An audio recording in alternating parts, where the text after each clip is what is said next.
बड़ी अजीब सी बात है भाई, जहां पर जब सरकारें बिना किसी प्रयोजन के ही उसको 1500 2000, अब 2000 से कम से मेरे ख्याल में ना तो शायद हमारा अगर दिल्ली की बात ले लें, ना तो एमसीडी की पेंशन कोई 2000 से नीचे है, ना दिल्ली सरकार की 2000 से नीचे है, और बुला बुला करके उनके फॉर्म भर के उनके घरों में देते हैं, जबकि उनसे कुछ लेते भी नहीं है। और जब बिना कुछ लिए वो इतना दे रहे हैं, तो भाई आपका तो ये काम होना चाहिए, सरकारों को ध्यान देना चाहिए। जिस डीटीसी वालों की, डीटीसी वाले जो रिटायर्ड पर्सन हैं, कई हजार लोगों की, उनकी भी यही सेम समस्या है। अच्छा, उनको भी मास्टर जी, उनको भी जोड़ना चाहिए। बिल्कुल।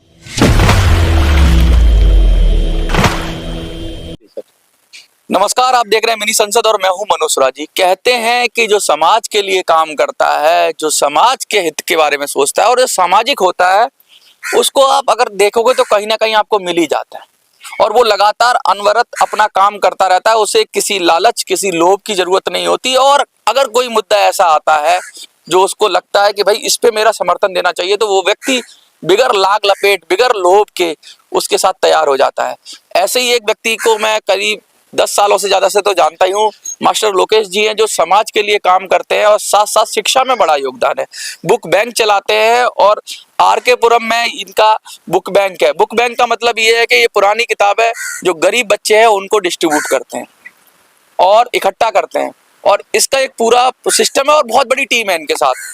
और राजनीतिक रूप से भी बहुत सारे विचारों में सक्रिय रहे हैं, इनके अपने भी विचार है, और साथ साथ ये जो देख रहे हैं जिस तरह से सिस्टम के अंदर भ्रष्टाचार है, सिस्टम के अंदर लोगों का अहित हो रहा है और लोगों को हक नहीं मिल रहा है, लोग चिल्ला रहे हैं, कुछ बात कर रहे हैं, लेकिन कुछ उनको मिलता है, तो इन सब से ये बहुत ही आहत रहते हैं और लगातार कोशिश करते हैं कि राजनीति में कुछ बदलाव हो, राजनीति में शुचिता आए, अच्छे लोग आए।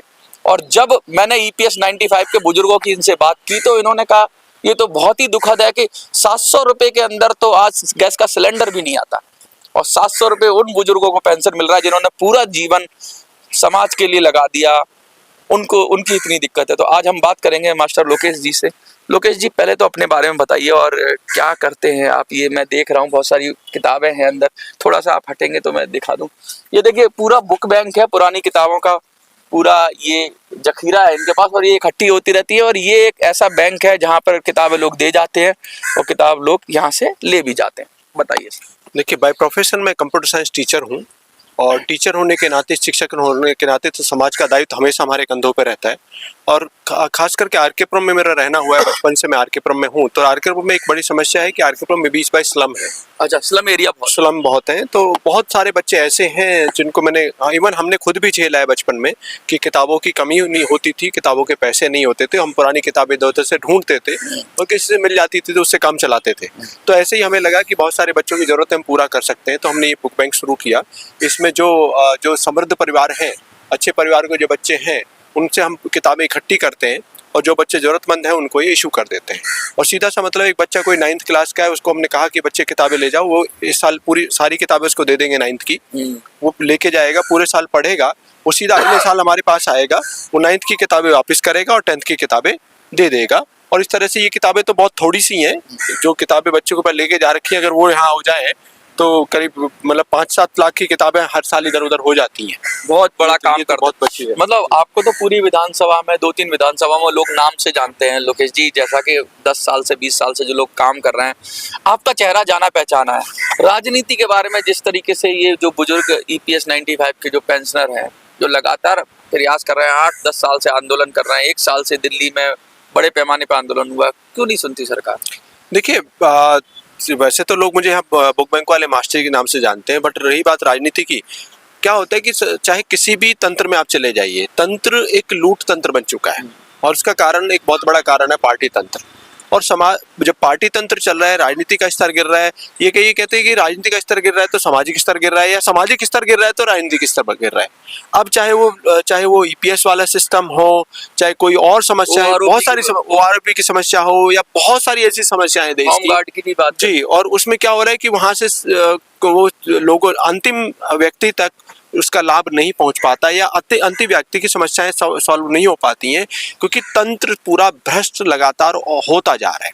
और तंत्र में जो लोग आ रहे हैं उसी समाज से आ रहे हैं, तो जब सामाजिक स्तर गिरेगा तो पूरी व्यवस्था का स्तर गिर रहा है, पूरी व्यवस्था खराब होने की वजह से सारी चीजें हो रही हैं।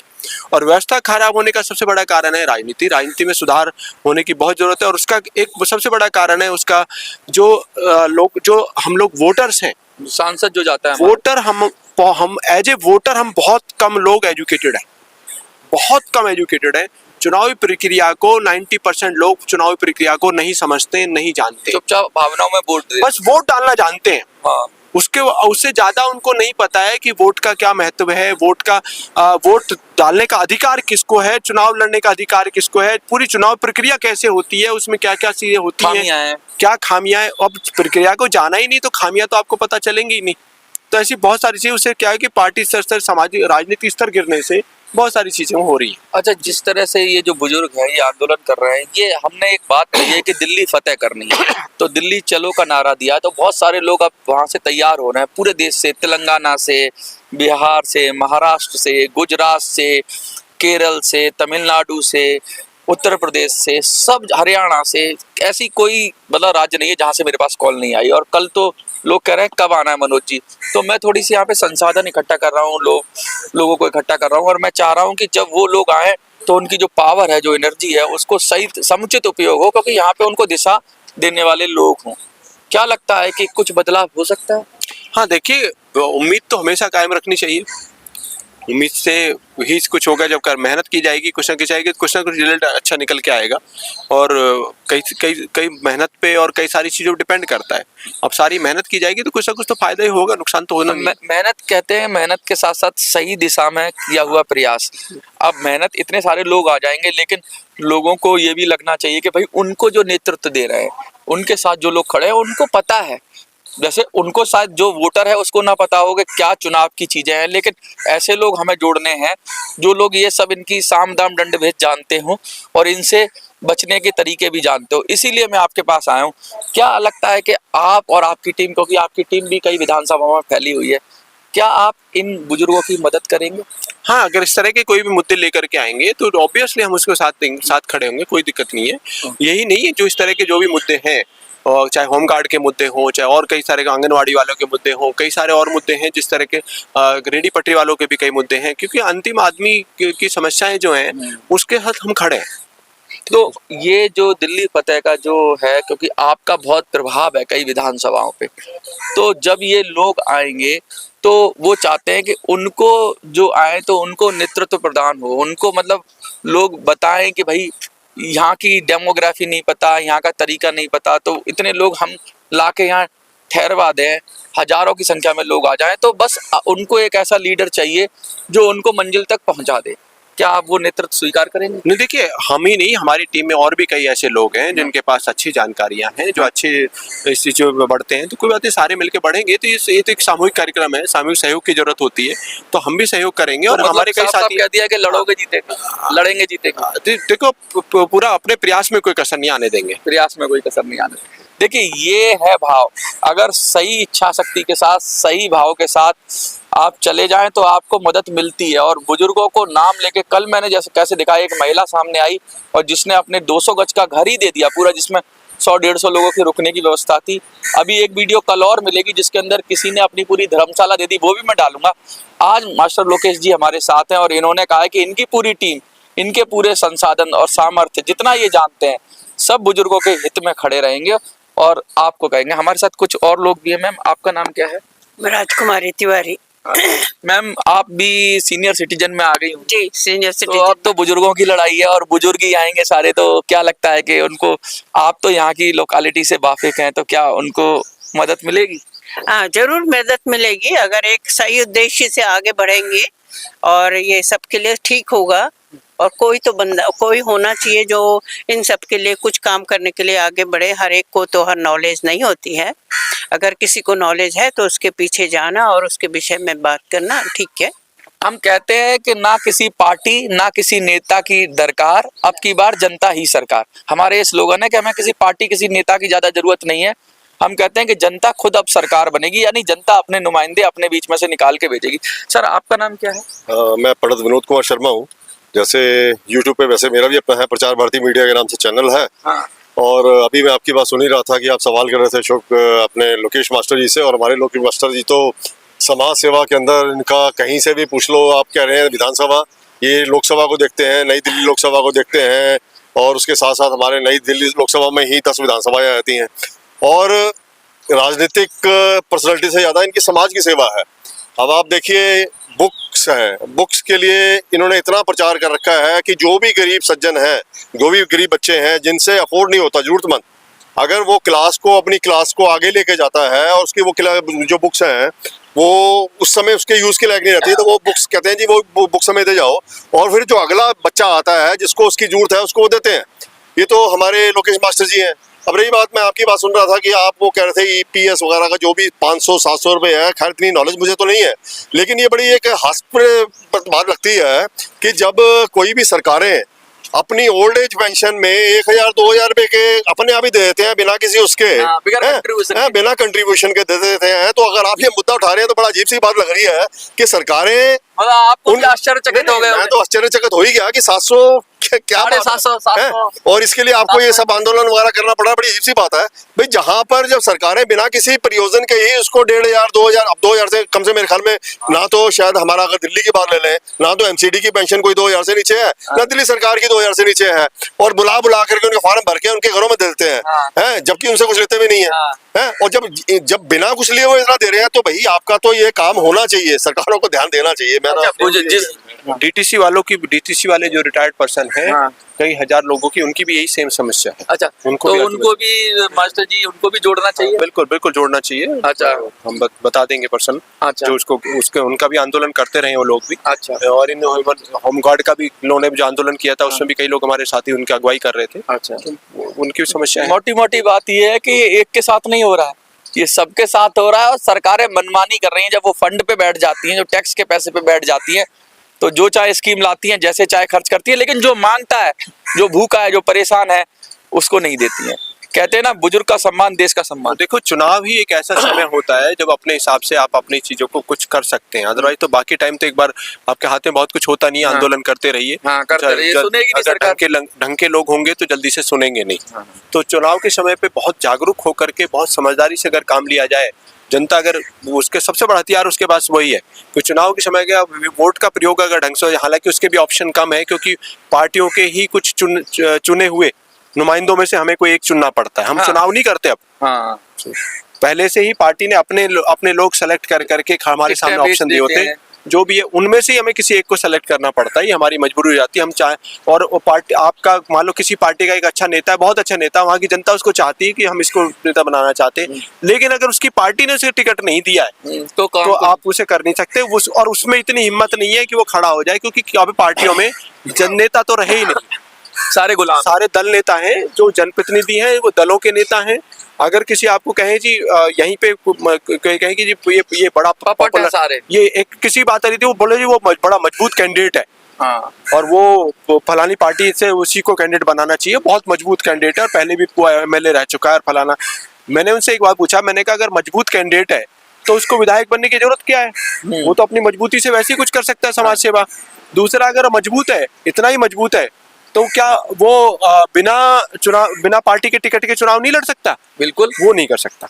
तो काय का मजबूत है भाई? अगर पार्टी टिकट देगी, पार्टी का मुखौटा होगा, तो वो चुनाव लड़ेगा और जीतेगा। और पार्टी अपनी शर्तें, पार्टी अगर मुखौटा नहीं देगी, पार्टी अगर मुखौटा नहीं देगी, चुनाव चिन्ह नहीं देगी, तो उसकी इतनी हिम्मत नहीं है कि वो चुनाव लड़ ले, जबकि वो कहता है कि जनता मुझे चाहती है। तो फिर काहे कि तुम जननेता होते तो तुम जनता की आवाज सुनते और खड़े हो जाते। बहुत बड़ी बात, तुम्हारी हिम्मत, बहुत बड़ी सीधी बात कर रहे हैं कि पार्टी अपने जो चुनाव चिन्ह है उनको कैंडिडेट को देती है, और वो चुनाव चिन्ह बिकता है। एक तरीके से चुनाव चिन्ह पे वोट पड़ता है, व्यक्ति के चेहरे पे नहीं पड़ता। ये भी एक बहुत बड़ी बात है। तो हमें अब चेहरे की बात करनी है, हमें व्यक्ति के उसकी बात करनी है कि उसके अंदर क्या गुण है, उसको देखना है, ना कि हमें किसी पार्टी का सिंबल देखना है। देखिए, इस विषय में और थोड़ा सा मैं करूं तो तीन देखिए, पहली बात मैं क्लियर कर दूं कि ना तो मैं निर्दलियों के पक्ष में हूं और ना ही मैं पार्टियों के खिलाफ हूं। न्यूट्रल बात कर रहे हैं। एक राजनीतिक व्यवस्था जो है उसमें सुधार के लिए मैं प्रयासरत हूँ। पार्टियों में भी सुधार की जरूरत है, ऐसा नहीं कि पार्टी सारे। तो कहने का तीन शिकायतें हर जन को रहती हैं, हर अंतिम आदमी को 3 शिकायतें रहती हैं कि जी जो नेता है वो शकल नहीं दिखाता, काम नहीं करता, या आश्वासन देता और है, लूट मचा रखी है। लूट मचा रहा शकल नहीं दिखाता नेता, शकल नहीं दिखाता, है। काम नहीं करता हाँ। और लूट मचा रखी है। तीनों के जिम्मेदार हम वोटर ही हैं। अगर हम सही तरह से नेता चुने, पहला भाई आप ये बताइए, जब हमने उसकी शकल को, उसके चेहरे को, उसको चरित्र को वोट ही नहीं दिया, हमने तो किसी सिंबल हमने को तो किसी सिंबल को वोट दे दिया। किसी ने झाड़ू, किसी को झाड़ू पसंद आया, झाड़ू का अरविंद के नाम पे झाड़ू को दे दिया, किसी ने मोदी के नाम पे कमल को दे दिया। हमने कैंडिडेट को देखा ही नहीं। हाँ, जब कैंडिडेट को देखा ही नहीं, कैंडिडेट को समझा ही नहीं, तो वो अपनी शकल क्यों दिखाएगा? और वो अपनी आपकी बात संसद में क्यों उठाएगा? बहुत बड़ी बात कह दी है तो इन्होंने। दूसरी बात की काम नहीं करता। हाँ, भाई वो काम तो करता है, हाँ, लेकिन वो आपका नहीं करता, हाँ। पार्टी का करता है। क्यों? तो जीता पार्टी की वजह से है। सही बात है। तो पार्टी का काम, पार्टी ने कहा रात को 12 बजे भी कह दिया ना उसे कि चलो भाई जाके वहाँ फलाने प्रदेश में जाके प्रचार करना है, जाएगा। वो आधे कपड़ों में भाग लेगा रात को 12 बजे भी। कैंडिडेट, हाँ, कोई पार्टी अगर की उसके- नागरिक आ जाए, वोटर उसे मिलने आ जाए इलेक्शन में जीतने के बाद, हाँ, तो उसके पास मिलने का समय नहीं है। नहीं है। फिर बोले लूट मचा रखी है। अरे भाई लूट क्यों नहीं मचाएगा? आपने लूट मचाते हुए व्यक्ति को वोट दिया था। हाँ। क्योंकि आपने जब वोट दिया था, आपको नहीं दिख रहा था कि ये आदमी जो दुनिया भर की रैलियां निकाल रहा है, ये किराए के लोगों के साथ रैलियां निकाल रहा है। आपको नहीं पता था कि यहाँ इसकी जो चुनाव प्रचार की लिमिट है, चुनाव खर्च की जो लिमिट है वो इतनी है, और ये उससे 10 गुना खर्च कर रहा है। आपको नहीं पता था? आपने चुनाई ऐसे व्यक्ति का था जो चुनाव खर्च को भी 10 गुना बढ़ा करके खर्च कर रहा था, नहीं चुनाव भ्रष्टाचार पहले ही कर रहा था। आपने उसको चुना था। और चुनते लूट भी नहीं है। मचाइए। मैं बता दूं, चुनने में भी ऐसा होता है कि आजकल तो 10-20% पे लोग जीत जाते हैं, वोट बढ़ जाते हैं। चुनने में क्या है कि अगर आपको अलग अलग मत पसंद है तो जिसको जैसे 100 वोट हैं एक विधानसभा या लोकसभा, मान लो 100 एवरेज वोट है, और उसमें से 40 लोग तो वोट करते ही नहीं, 60% वोटिंग होती है। 60 भी नहीं, अभी देखिए उसमें सबसे बड़े दोषी हम लोग हैं। वो लोग, और नहीं, दोषी भी नहीं है, मुझे लगता है सिस्टम की बात। ना समझी कहिए हाँ। कि जो कहते हैं नहीं हमें तो क्या कोई इस लायक है ही नहीं, हम वोट ही नहीं देते। हाँ। अरे भाई आप कम से कम अपनी जिम्मेदारी निभाइए, कम से कम नोटा ही दबाइए। हाँ। आपको ढूंढिए, कोई ना कोई ढंग का कैंडिडेट मिलेगा, मिल जाए, या खुद जो- खड़े हो जाइए। कोई ढंग का कैंडिडेट है, आपको लगता है कि यार ये चलो ये इसको इन पार्टियों से नाराज हो, या इससे नाराज हो, इस पार्टी से नाराज हो, तो इस पार्टी का देखो, उस कैंडिडेट को देखो। कोई तो कैंडिडेट होगा ढंग का। अगर कोई कैंडिडेट ढंग का है तो पहले उसको वोट दीजिए, और अगर कोई कैंडिडेट ढंग का नहीं है तो खुद मैदान तो में नहीं तो नोटा को वोट दे दीजिए। कम से कम वोट तो दीजिए। ये तो निकले कि बड़े लापरवाह लोग हैं जी, बड़े अच्छा, गैर जिम्मेदार लोग हैं। वोट देने में भी ऐसा होता है ना कि देखिए, सबको सब तरह से अलग अलग पसंद है सबकी। किसी को कोई पार्टी पसंद है, किसी को कोई इंडिपेंडेंट भी पसंद है। तो उसमें जो मल्टी पार्टी डेमोक्रेसी का सिस्टम है ना, उसके अंदर वोट बढ़ जाता है तो बहुत कम पे जीत हो जाती है। तो मतलब कहने का मतलब है कि 10% 20% पे अगर जीत हो रही है तो वो 20% का नेता है, वो सबका नेता तो है नहीं। अभी तो ये लोकतंत्र की दिक्कत है ना। तो लोग क्या करें, लोग तो अलग अलग वोट देंगे। भाई मुझे लोकेश जी पसंद है, मैडम इनको अनार पसंद है, आपको आम पसंद है। किसी वार्ड का उठा के देख लीजिए, जिस वार्ड में हम खड़े हैं, इसी वार्ड का पिछला जो चुनाव था, हाँ। पिछला वार्ड का चुनाव अभी हुआ है, उसमें मात्र 33% वोट पड़ा था, जबकि सबसे हाईली एजुकेटेड लोग यहाँ रहते हैं। बताइए, 33% वोट में उस बंदे को मुश्किल से, अगर जो ओवरऑल कहें 100% वोटर्स जो थे, तो उसको मुश्किल से कितना 60,000 वोटर है। हाँ। 60,000 वोटर में उसको मुश्किल से 8-9 हजार के करीब वोट मिला और वो जीत गया। हाँ। यानी मुश्किल से 13-14%, 15% वोट पा करके, 100 लोगों में से 15% वोट पा करके वो सबका यहाँ निगम अच्छा पास लोकेश जी, मैं एक बात, सेम विधायक पे एप्लीकेबल है। आप 100 लोगों से 15-20 लोगों का वोट पा करके आप विधायक है, सेम 25-30 वोट पा करके आप सांसद है। तो वो पूरे देश के नुमाइंदे नहीं ये है। पूरी इसी तरह से है। अच्छा, एक चीज और, ये इसका एक नुकसान है तो इसका एक फायदा भी हो सकता है। कैसे? अगर ज्यादा लोग जागरूक है तो जागरूक तो वोट देने चला जाएगा।